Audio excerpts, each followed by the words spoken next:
Hi Cancer, welcome to Higher Source Tarot for your Is It in the Cards September 2020 love reading. This is for all Cancer, Sun, Moon, Rising, and Venus. And I just want to thank all of you who have been watching readings and hitting that like button. It definitely does something to the YouTube algorithm so that YouTube will show the readings to more Cancerians. And certainly for subscribing. I really appreciate that. And if you're new here, I'd love to invite you to join this beautiful community and become a subscriber. I post new readings every Friday and then either Monday or Tuesday in the week, so twice a week. And different styles, varieties. Fridays are always a weekly reading, but the longer readings are typically a Monday or Tuesday. So let's begin and get the guidance here for Cancer in love, please. What does Cancer need to know about love, please, for the highest good of all concerned? Cancer in love, please. Well, the cards are kind of wild today. I don't know what's going on here, but very jumpy. I haven't had any fallout yet, and I see one that's splitting, so lots of shuffling, all right? Lots of shuffling going on. So, we're going to pull 3 cards for you, 3 cards for them, 3 cards for the guidance on the relationship and who you're attracting. Then we'll do an oracle card reading, all right? So you have the 6 of Wands, the Ace of Swords in the world. They are represented by the Knight of Cups, the 2 of Pentacles, and the 10 of Cups. Your guidance here is the 5 of Swords, the Queen of Swords, and Strength. All right, so interesting reading. I mean, I would say, you know, overall, there's definitely love represented in the cards, but it does feel like there's going to be a little bit of a delay here. And it may be really about coming down to communication and being willing to be upfront about feelings, all right? If it's you or it's them, there's definitely love here. And it might be more on your side. I hate to tell you that because, although I guess it's good because then you have control over it, because you have the Ace of Swords and then the Queen of Swords and the 5 of Swords shows up here in the outcome or the guidance, really. It's really more about guidance. But you have Gemini, Libra, Aquarius. You have Pisces, Cancer, Scorpio. You've got Leo here. You've got, you've got Aries, Leo, Sag. And then you also have Taurus, Virgo, Capricorn here. So you're represented here in a really beautiful way. And I do feel like, you know, for some of you, this may have been a lot about just kind of cut to the chase, getting through some things that you came out on the other side, or you have the Wreath of Victory 3 different times here. So this really is a card, or this really is a layout of being victorious, and you can't have a better card than the World. I mean, that's a new cycle, but it's a very mature, developed relationship coming towards you. It is something that's your match, and there's freedom here. There's freedom, and there really is, I do feel like, love here. So is it in the cards? I'd say yes, but I do feel like there's some other element as we get into the guidance here that we'll have to address. So there's definitely a new opportunity. It may be something to do with distance, where there's a lot of communication over the phone, FaceTime, texting, stuff like that, where there's something like that brings you this need to communicate in a different way that may not be face-to-face. But they are a gift from the universe. You've got the Yads and this Ace of Swords here. And, you know, the World card is really about this feeling of freedom, of, you know, this sort of abandonment of anything negative, anything that would hold you back. There's really nothing that can stop you in this energy. And the 6 of Wands is, again, a card of beautiful victory, but it's also really this feeling of esteem, all right? So, you know, it's you leading a parade and everyone else is on foot while you're elevated. So it really, truly is a card of feeling great, feeling relaxed, feeling, there's definitely enthusiasm here in this sort of sense of vigor, but it's like I said, in a very relaxed way. Both the World and the Six of Wands brings in this energy of feeling like you're right on track, and like even more so than that though, it's like it's finally here, you know. It really is achieving your heart's desires and achieving wish fulfillment.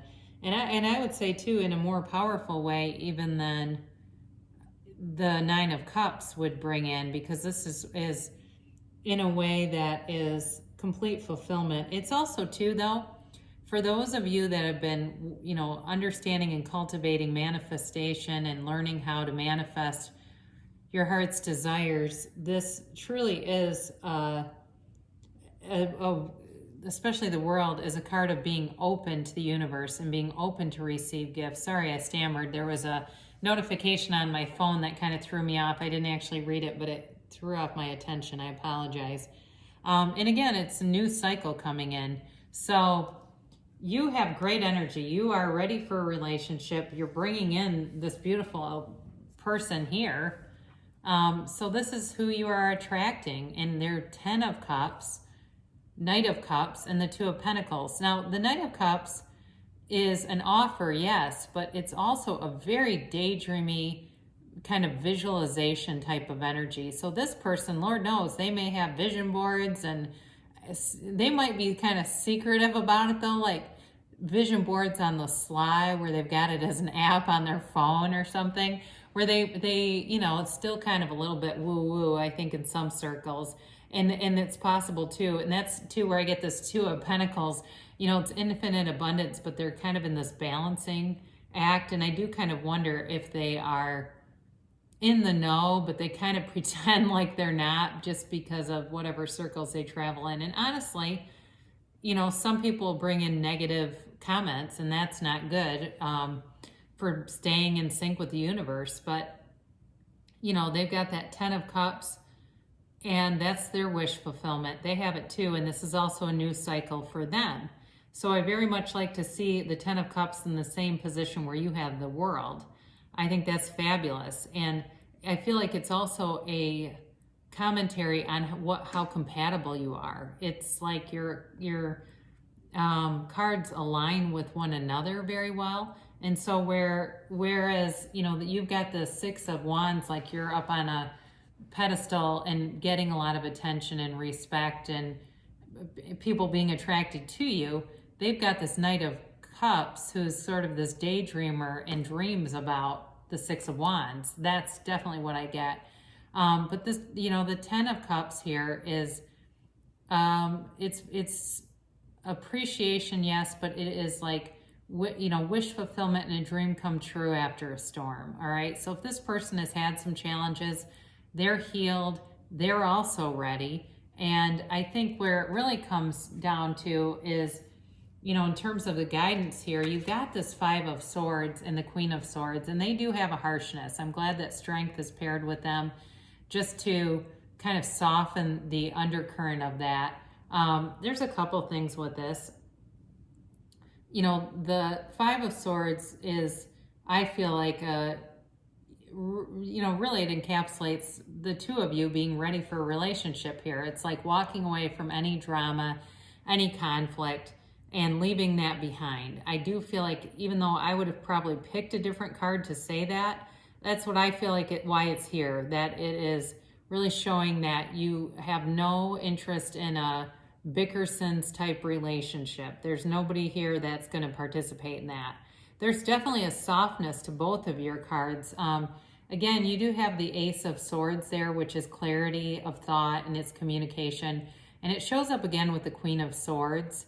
The only thing about the Queen of Swords that might be relevant here, it could be more about who you're attracting, like they are a lawyer or they are something in public relations or something like that, where they do some public speaking. But the Queen of Swords too does know pain, and it's possible that she comes in just to say, hey, this is also a person who's been through some things but does not live there. Because again, this is somebody who leads with wisdom, not wounds.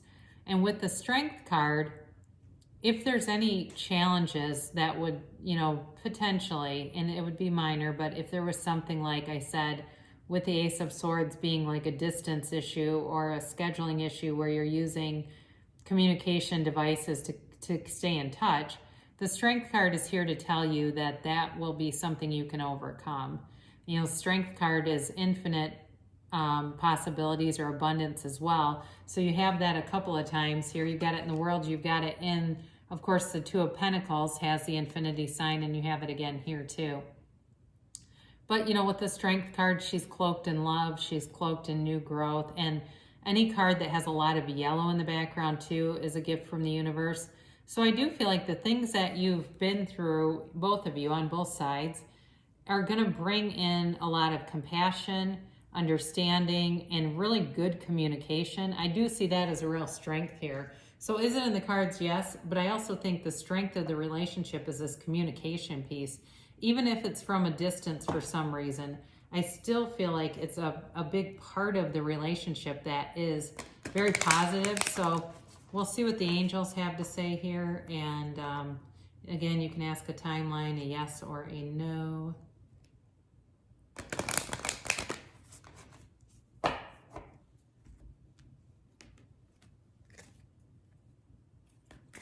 All right, and that's the timeline here, and let's see the yes or the no for Cancer.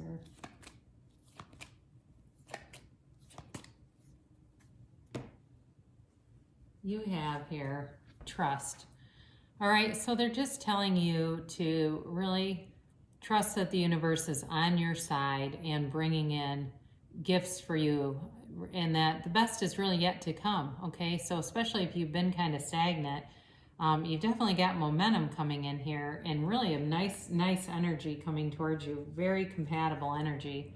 So ask your angels. Interestingly enough, I had a blog post sent to me by Gaia that does Gaia TV, and it said, listed off ways to communicate with your angels, and one of the ways listed was tarot. So you can certainly ask through the cards. You can ask otherwise, so you can just meditate and ask for signs. And then if you believe, so on the trajectory that you're on, really the only thing that can stop you is you and any limiting beliefs that might be left. So if you have something that's kind of stuck in there, like I always get fill in the blank, I don't even want to say anything that would be negative. Sitting down and writing about it, but in the opposite. Like I have relationships that are abundant and integrous and honest, and it's, I'm always attracting people that want to help and be a mate to me and whatever. So it tells you within the next few months. All right, so sooner than later. And then it says yes. All right, so whatever you ask there, if it's yes, is it Bill? Yes. So anyway, or is it Susie? Yes. But you really do have a nice, I really like the compatibility. I've said that a couple of times because it's very strong. And it's very, this was easy for me to read because it's, you have a very harmonious cards here. So I'm excited for you. And as usual, I love you so much, Cancer, and I'll be back again soon.